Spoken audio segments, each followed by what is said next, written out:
My name is Jack Higgins. I've never believed in ghosts until I came toe to toe with one. So I set out on a journey to record what I had once witnessed onto video. Along with my good friends Rick Koff and a guy we met at Taco Bell, Darren Baldwin. Together we planned to travel to the most creepiest, craziest and spookiest places in the state in an attempt to capture evidence of the paranormal. These are our ghost ventures. That was the intro to our ghost hunting web series. Yeah, I know, it sounds a lot like that other ghost hunting show on that cable network, but that's strictly coincidental. It's a good show. Well, at least it used to be. Anyway, hi, my name is Jack. I was the lead investigator for the Ghost Ventures crew, and if you've noticed, I said was. We don't ghost hunt anymore. Hell, we don't even talk anymore. And I'll tell you why. Let me sum it all up in one word. Barnaby's. Yeah, that place is off the charts. Now, I've never been to Penthurst or Poveglia Island, but I've seen those episodes, and Barnaby's has got to rank right up there with those two. I mean, anyone that would step foot in that place willingly needs to have their head examined. Twice. We've done investigations at abandoned schools, run-down churches, a couple of cemeteries, and even falling down dilapidated buildings. We've caught EVPs, felt phantom cool spots, and had some personal experiences, but nothing like what we experienced at Barnaby's.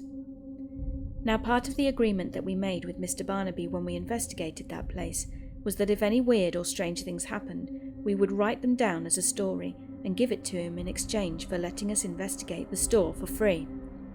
That place messed up my head so much that it took me 3 years and lots of therapy just to be able to even write this, but I will remember that night vividly until the day I die. So here goes. I'll mail it to him later. I first found out about that place through a conversation with my neighbour. Apparently my neighbour's daughter's ex-boyfriend's sister got a dog from a guy that worked at the ASPCA and Barnaby's as well, but that's a different story. Anyway, they became friends and he told her all about the crazy stuff that had happened at Barnaby's. She told her brother, he told my neighbour's daughter, and my neighbour's daughter told her father, and her father told me. Did you follow all that?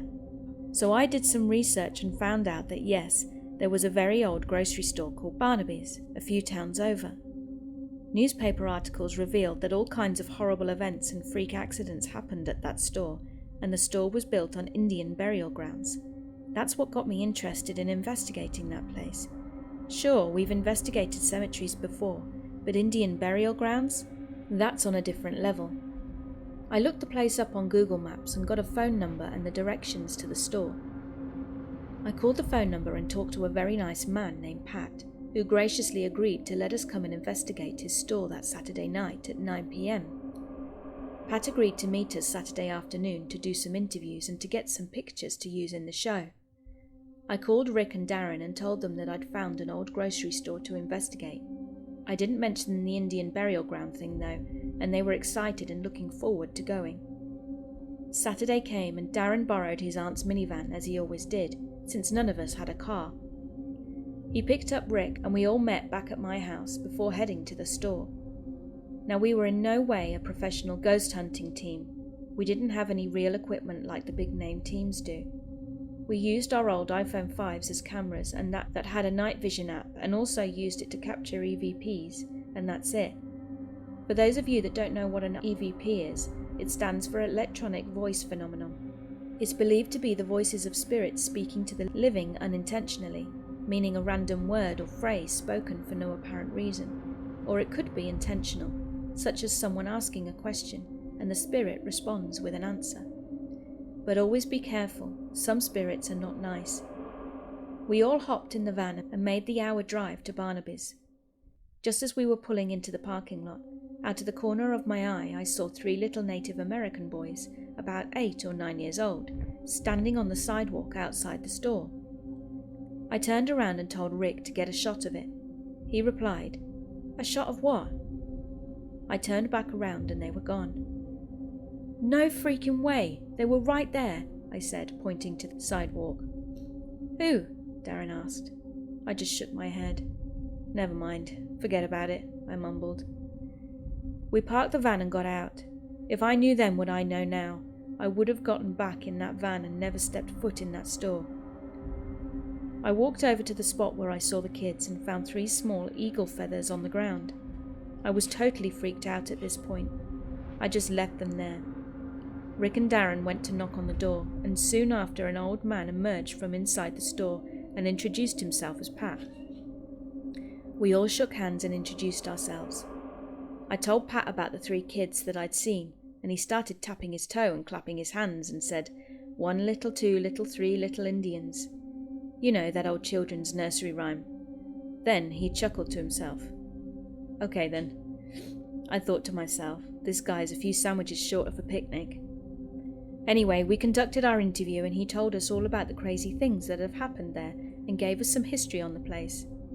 He also told us that the store was being remodeled and to be careful of hanging wires, loose floorboards and things like that. Also that the electric had been shut off since it was the weekend and that the construction crews would not be back until Monday. He offered to let us go inside and look around and to get familiar with the place, but we wanted to wait until our investigation. The element of surprise and all. We ended the interview about 5 p.m. and he handed me a key to the store, just in case. We still had a couple of hours before it was time for us to investigate, so we decided to go see a movie. We passed a movie theatre on the way to the store, and we decided to head there. The new Stephen King movie was out. I am a huge Stephen King fan. I have all his movies, most of his books, and a lot of his short stories on audiobook. We met a very nice and very attractive lady named Catherine at the movie theatre. We told her that we were investigating Barnaby's that night and asked if she knew anything about the place. She told us that she was the previous owner of the property, but that's a different story, and that now she was the assistant manager. Well, as soon as it opens back up again. We offered to have her come and investigate with us, but she declined, saying she didn't want to spend any more time in that place than she had to. Now I understand why. When the movie was over, it was a great movie, by the way. I'll have to add it to my DVD collection when it comes out. We headed back to the store for our investigation. We arrived back at the store just as a thunderstorm was fast approaching. Pat was nowhere to be found, and I thought that was odd. We found a note on the door saying he had to tend to an issue at a property he's just sold. The note also said that it was okay for us to start investigating. I pulled the key out of my pocket, took the note down, unlocked the door, turned the night vision apps on, and entered the building. Just as I opened the door, a loud lightning crash hit, lighting up the skies and scaring the hell out of all 3 of us. Heavy rain started falling soon after. We practically pushed each other into the store. Once inside that place, we could tell it was creepy as hell. The air was thick and heavy, almost suffocating. The floor cracked every time you stepped on it, and only half the walls were put up. The other half was just wooden beams, wires hanging from the ceiling, and construction equipment laying everywhere. We walked around together for about an hour, just filming and getting a feel for the place. Nothing really happened though. We found that there were 3 main parts to the building: the sales floor, the back room, and a little room off of that. The bathrooms were boarded up, so we couldn't get in there, so we decided that since there were 3 areas and there were 3 of us, that we would investigate each area by ourselves. We did rock, paper, scissors to figure out who went where. Darren got the little room, Rick got the back room, and I got the sales floor. Okay guys, let's do this, I said. We fist bumped each other and went to our designated areas. I began walking around the sales floor filming and asking questions. I could hear Rick in the back room doing the same. This went on for about half an hour, when suddenly there was another lightning strike, just as we heard Darren screaming at the top of his lungs and the loud thumping of his work boots as he ran through the back room and out to the sales floor. Oh no, no, no, no, no, no, he said loudly. Darren, stop, I yelled. What happened? Rick came running out shortly after. What the hell, man? Rick said. You almost ran me over. Darren turned to look at Rick. You could tell that he was scared. What happened? I said again. I was in there asking questions and panning the camera around the room when I saw an old Indian guy standing in the corner. I focused the camera on him and asked him who he was. He then raised a tomahawk and charged at me. I thought he was going to kill me. I dropped my phone and got the hell out of there. Wait a minute, I said. What's that smell? That scared the shit out of me, Darren said. Literally. Dude, you shit yourself, Rick said. Shut up, Darren replied. Screw this, I'm out of here. I'll be in the van.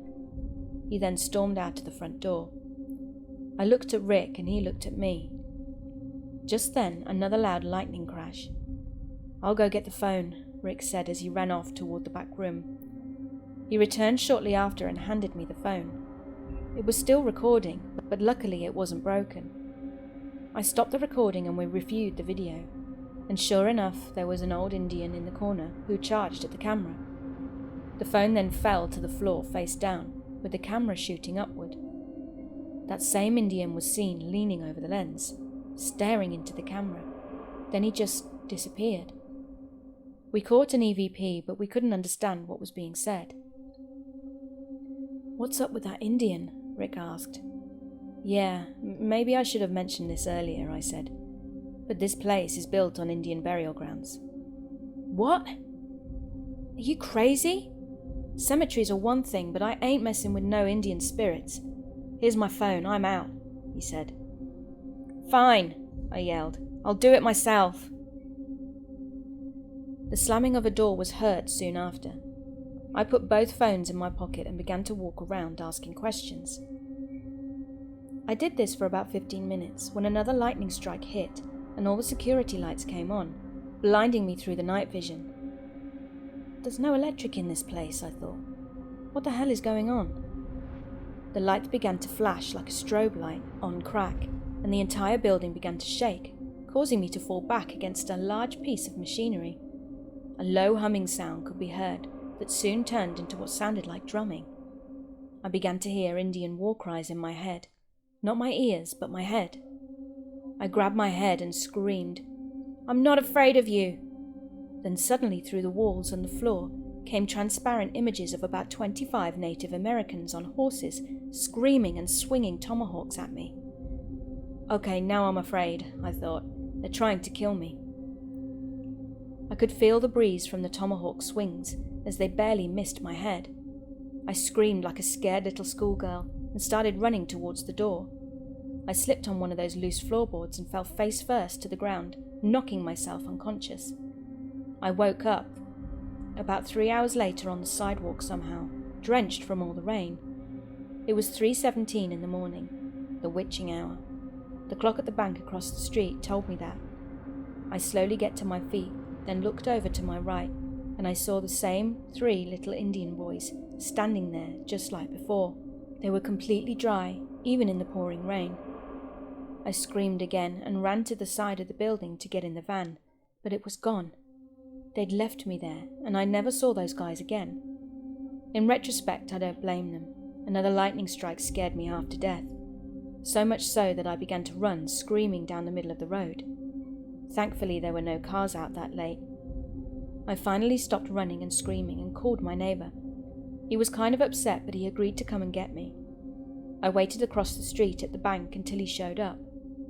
That was a fun ride home. I mailed the key back to Pat. After that night, I couldn't sleep and I couldn't eat. All I could think about was those Indians attacking me. I saw them everywhere that I went out of the corner of my eye. At work, at the gym, even in my own house.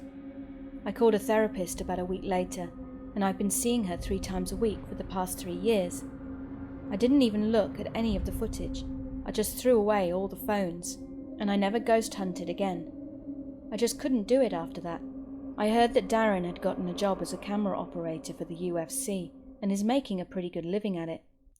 I heard that Rick took up plumbing, continued to ghost hunt, put another team together, and got a sweet television deal on a cable network. Good for him.